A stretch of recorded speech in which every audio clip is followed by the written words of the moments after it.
네, 이태원 클럽과 관련된 코로나19 확진자가 서울만 27명, 전국으로 보면 40명에 달하는 것으로 집계됐습니다. 집단 감염이 현실화하면서 방역당국에도 비상이 걸렸습니다. 예, 유병우 순천향대 서울병원 가정의학과 교수와 함께 이야기 나눠보겠습니다. 어서 오십시오. 네, 어서 오십시오. 네. 자, 용산구 이태원 클럽발 집단 감염으로 다시 좀 심각해진 상황인데 수도권에 이어서 충북, 청주, 부산 계속해서 확진자가 나오고 있는데 현 상황 좀 어떻게 보십니까? 우선 이 상황을 우리가 한 달 전으로 생각을 해보면 네, 콜센터 사건이 있었습니다. 그렇죠. 수도권 확산의 일로였다라고 그렇게 얘기가 됐었죠. 좁은 공간에서 굉장히 어렵게 일하시는 그런 네. 곳, 또 그 곳이 대한민국을 대표하는 밀집하는 지하철역하고도 가까웠습니다. 그래서 그런 상황이어서 굉장히 어렵다고 생각을 했는데 2월 달에는 특정 종교 집단이 대구 경북 지역에 무차별적으로 바이러스가 전파가 되면서 우리가 정말 속수무책으로 당했다고 하면은 3월 중순에는 이런 고강도 사회적 거리두기와 개인 방역, 마스크 쓰기 등을 하면서 우리가 버스라든지 지하철을 탔지만 특별히 문제가 없었던 게 네. 우리가 이미 알려졌죠. 네. 다만 이 유흥시설인 경우에는 일단은 음주가 일단 들어가서 개인 방역을 하기에는 적절한 그런 의식 수준이 아닐 가능성도 있고 네, 또 마스크를 쓴 상태에서 유흥시설을 사용한 사람들은 거의 없었던 것. 그다음에 오랜 기간에 우리가 그 연휴가 있지 않았습니까? 그렇죠. 연휴 동안에 저희들이 말씀을 드렸죠. 연휴 동안에 답답했던 부분을 해소하실 때 가능하면 본인이 거주하는 시도 지역을 넘지 않았으면 하는 말씀을 드렸던 게 바로 이런 부분인데 시도 지역을 넘게 되면서 다른 곳에서도 연결고리가 찾아낼 수 없는 그런 확산세가 가능할 것을 보여주는 그런 사례가 되었습니다. 예, 그렇다면 지금 말씀하신 것처럼 클럽이 굉장히 밀폐되어 있는데 많은 사람이 있고 거기다 심지어 마스크를 쓰지 않았기 때문에 이렇게 확산이 시작이 됐다. 이런 말씀이신가요? 우선은 이 예. 바이러스라고 하는 것에 대해서 우리가 많이 알려졌지만 네.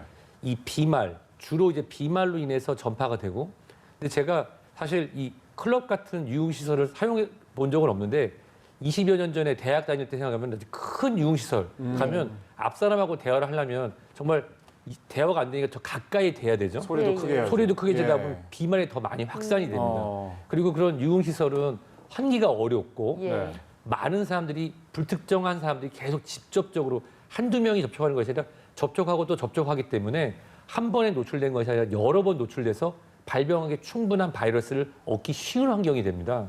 그렇기 때문에 이런 밀집, 환기가 안 되는 시설이 모든 걸 갖추고 있고 또 긴 연휴 동안에 불특정 다수가 다른 곳에서 일시적으로 모였다가 다시 흩어졌기 때문에 네. 이런 연결고리를 찾는 데에는 우리가 방역 당국이라든지 경찰의 도움도 필요하지만 이 방송을 통해서 메시지를 많이 드리고 있지 않습니까? 네, 예. 그렇죠. 지난 연휴 기간에 특정 지역, 서울의 특정 지역의 유흥시설뿐만 아니라 다른 지역의 유흥시설에서도 밀집된 곳에 계셨다고 하면은 자발적으로 주말에도 검사 받을 수가 있습니다. 네네. 가까운 보건소, 보건소 지역 번호 보건소에 전화하시거나 아니면 1339에 문의를 해서 특정한 지역의 유흥지점을 다녀온 것 같은데 증상이 없더라도 어떻게 될까요? 상담을 받으신 다음에 가까운 곳에 선별 진료소 안심병원에 가셔서 검사를 자발적으로 받는 것이 연결고리를 빨리 끊을 수 있는 그런 우리 조치가 될 수 있습니다. 네. 그 군에서 코로나 확진자 하루 사이에 2명이 또 추가가 됐는데 이 중 1명이 그 클럽을 방문한 부사관입니다. 퇴근 이후에 보통 숙소 대기가 원칙이잖아요. 그걸 좀 어겨서 이런 확진이 된 게 아닌가 하고 좀 아쉬운 생각이 들어요. 이 군이라고 예. 하는 집단은 특수 집단으로 우리가 코호트, 동일 집단 격리라는 표현을 우리 국민들께서 많이 들으셨을 거예요. 이런 아주 강력한 방역을 위해서는 사회와의 그런 확산을 막기 위해서 차단하는데요. 네.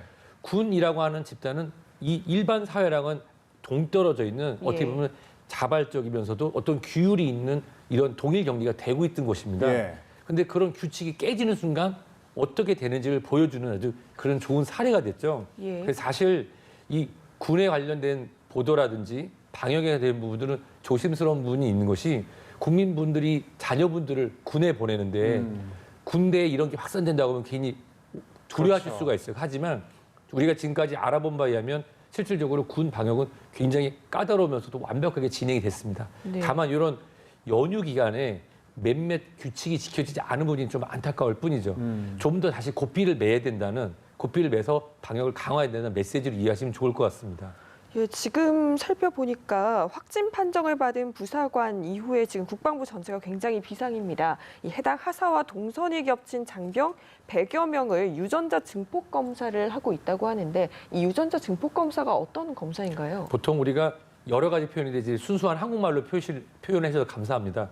유전자 증폭 검사라는 게 네. 이제 코로나 바이러스가 있으면 바이러스에서 핵산, 그 네. 핵심되는 정보를 받고 그것을 이제 증폭하는 게 그게 우리가 얘기하는 그 PCR 검사입니다. 예, 예. 그래서 유전자 증폭 검사를 진행한다는 것은 우리가 일반적으로 알려져 있는 코로나19의 확진 검사를 들어가는 거고요. 이게 예전에도 이제 콜센터라든지 또는 이 이전에도 유흥주점 사건이 한번 발생한 적이 있습니다. 한 네. 연예인분이 발생을 했고 그분의 이제 지인분이 발생을 해서 그분들 다 추적 고사를 했는데 연결고리 못 찾았다 했지만 결국 우리가 생활 속의 방역 전에 고강도 사회적 거리두기로 우리가 나와 우리 가족을 지켜서 마스크 쓰기라든지 밀집된 곳에 가지 않기를 잘 방역했기 때문에 그런 큰 것들을 우리가 막을 수 있었기 때문에 군뿐만 아니라 이번에 유흥주점 사건도 메시지는 강력하고 또 그것이 산발적으로 아마 당분간 나타나겠지만 네. 크게 확산될 가능성은 없다고 봅니다. 그 이유는 우리가 생활 속 방역으로 개인 방역을 잘 지키고 있었다고 하면은 네.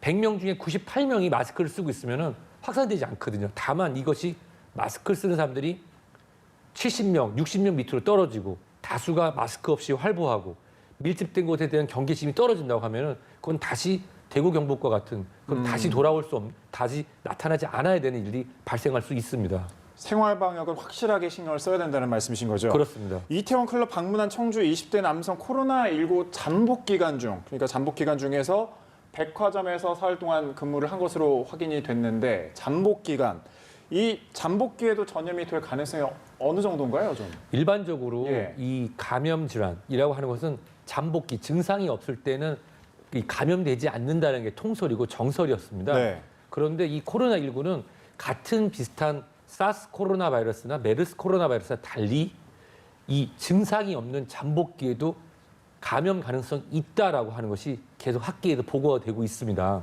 다만 이분의 이제 근무 형태라든지 어떻게 근무를 했고 그 마스크를 썼는지 개인 방역을 지켰고 그 안에 방문했던 사람들이 숫자가 많았는지 적은지에 따라서 약간 다를 수 있겠는데요. 네. 우선적으로는 같이 근무하셨거나 접촉하셨던 분들은 검사를 받으신 게 맞고요. 네. 이 동선을 우리가 노출했던 것은 그 같은 시기에 방문하셨는데 내가 지금 증상을 보이지 않고 있다고 하더라도 이번 주말을 이용해서 빠르게 검사를 받으셨으면 하는 마음으로 이 동선을 공개하고 있는 거니까요. 그런 우리가 생활시설을 방문하셨던 분이 있으시면 자발적으로 증상이 없어도 검사를 받아보시면 좋을 것 같습니다. 예, 지금 현재까지 파악된 클럽의 방문자가 약 한 1,500명 가량 되는 것으로 조사가 되고 있습니다. 그렇지만 이 모든 사람들이 명부에 이름을 적었을 것 같지도 않고 또 연락을 돌리니까 전화를 받지 않으시는 분들도 굉장히 많다고 했어요.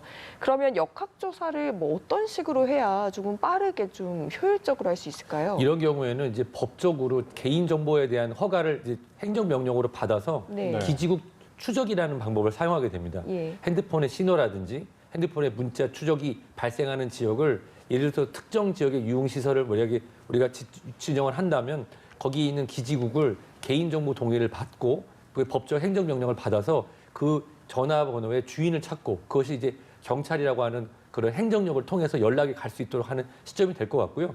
그 부분은 아마 지금 시행이 되는 것으로 알고 있습니다. 네. 그래서 추적이 진행이 돼야 되고 그래서 검사를 받으셨으면 한다는 그런 메시지를 보내고 안 된다고 하면은 강제 명령으로 검사가 진행돼야 되는 것입니다.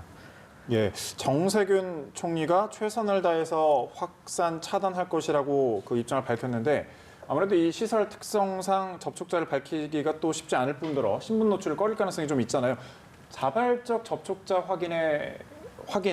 파악을 할 때 어떤 점이 가장 좀 효과적일까요? 우선은 지속적으로 이런 언론을 통해서 네. 메시지를 보내서 당신들께서 직접 와서 검사하게끔 하는 게 가장 좋습니다.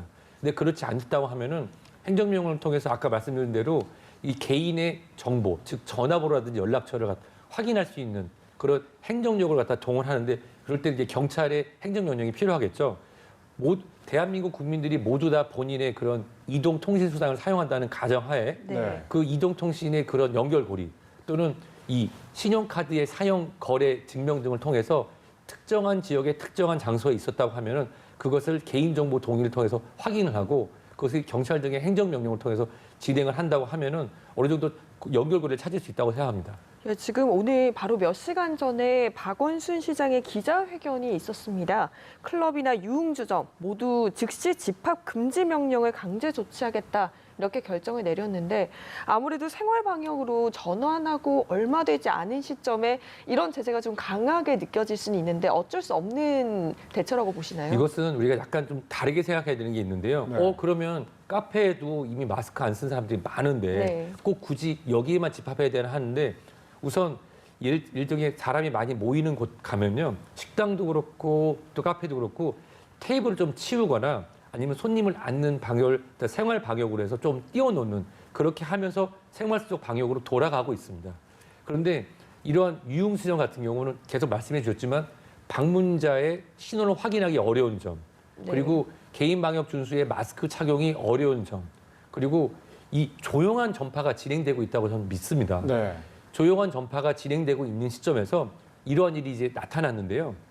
연결고리를 찾아보면 용인의 66번째 환자분과 별도로 다른 고리에서도 이 지역에서 또 발병이 되는 걸 보면은 젊은 사람들 사이에서 조용한 전파가 있었다고 봅니다. 네. 보통 우리가 댐이 있잖아요. 물을 담아놓는 저장 시설이 있는데 한 곳이 약해지면은 구멍이 물이 새면서 우르르 무너지게 됩니다. 젊은 분들은 증상이 없죠. 그리고 무증상 감염도 가능한 시점이라고 하면은 이 30대, 40대의 젊은 군에서는 바이러스가 조용한 전파, 즉 실질적으로 발병을 해서 진단을 할 때, 저는 기침도 없고 열도 안 나고 하는 분들이 80%에 가까웠거든요. 그렇다고 하면 이 30대의 조용한 전파가 이루어지고 있는 중에 다중이용 시설이라든지 밀집 이용 시설을 다녔고 그러면서 연휴 동안에 좀 피로하게 젊음을 발산하다가 면역이 떨어져서 열이 나거나 설사가 나타날 수도 있거든요. 즉 네. 지금도 우리 사회는 조용한 전파가 발생하고 있다라는 전제 조건 하에서 이러한 밀집 시설이 하나의 아까 댐에 구멍이 나서 무너질 수 있는 시설이기 때문에 거기부터 선제적으로 막는 거기 때문에 이거는 의학적으로도 맞고 생활 방역의 조치로도 적절하다고 판단이 됩니다. 네, 확실한 생활 방역 수칙은 계속해서 지켜두는 게 좋겠네요. 알겠습니다. 말씀은 여기까지 듣도록 하겠습니다. 유병욱 순천향대 서울병원 가정의학과 교수와 함께 방역 그리고 코로나19와 관련해서 짚어봤습니다. 말씀 고맙습니다. 고맙습니다.